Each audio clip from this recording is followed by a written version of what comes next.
Have you ever wondered who actually invented the television?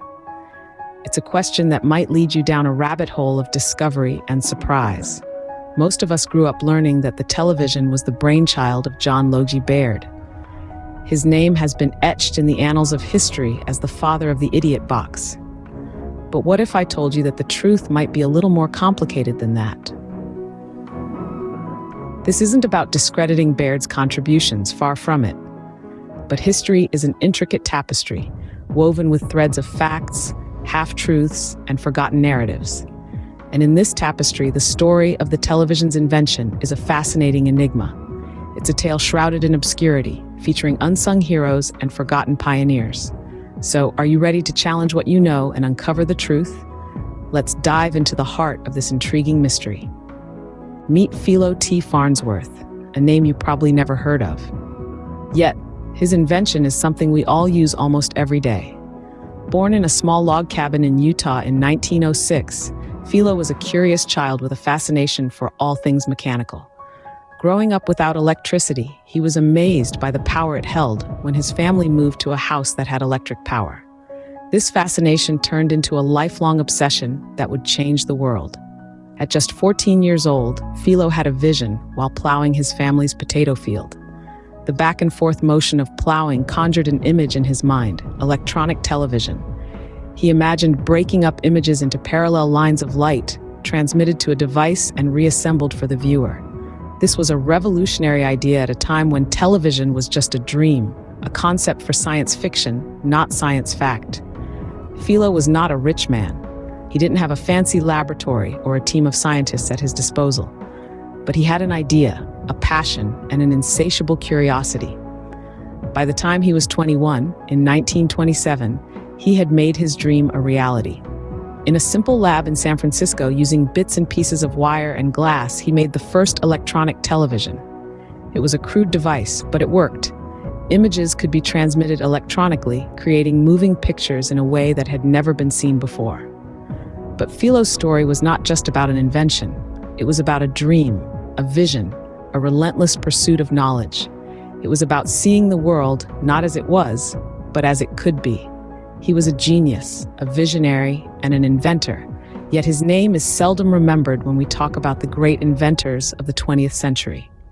Farnsworth's invention was about to change the world, but not in the way he expected. Even though he had created something extraordinary, he was about to face battles that were far beyond the realms of science and invention. In the 1920s, the race to claim the television was on. The stage was set, and the players were eager. Among them, a young inventor named Philo Farnsworth, whose vision of an electronic television system was years ahead of its time. Farnsworth, however, was not the only one with his eyes on the prize. Giant corporations, with their vast resources and deep pockets, were also vying for the same objective. They recognized the potential of this new technology and were determined to stake their claim.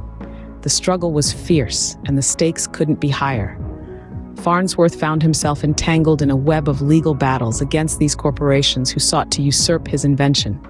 The courtroom became his battlefield, and the law his weapon. Each lawsuit was a blow, not just to Farnsworth's finances, but to his spirit as well. The toll on his life and career was immense. The man who had once been filled with enthusiasm and hope now found himself burdened with stress and uncertainty. Yet, in spite of the odds, Farnsworth remained undeterred. He fought with everything he had, defending his invention and his right to it. His resilience was inspiring, a testament to his belief in his work and his determination to see it through. But the battle was not without its casualties. The constant strain of the legal disputes wore on Farnsworth, both physically and emotionally. His health deteriorated and his career suffered. The man who had once stood at the forefront of technological innovation now found himself pushed to the sidelines. In the end, Farnsworth's name may not have made it into the annals of history as the father of television. The limelight was stolen, the credit taken by others, but the impact of his invention cannot be denied. Farnsworth's name may not be in the history books, but his invention continues to impact our lives today. Despite the challenges he faced, despite the injustices he suffered, Farnsworth's legacy lives on in every television set, in every home, reaching millions of people around the world. His battle was not in vain. His invention changed the world. Philo T. Farnsworth, the forgotten inventor of the television, a man whose life was as dramatic as the shows we now watch on the device he invented. He battled corporate giants, weathered personal turmoil, and yet triumphed in his quiet, determined way. His story underscores the importance of recognizing the true pioneers of technology, those who dared to dream and create. Their legacies resonate in every flicker of our screens. The next time you switch on your TV, spare a thought for Philo T. Farnsworth, the unknown inventor.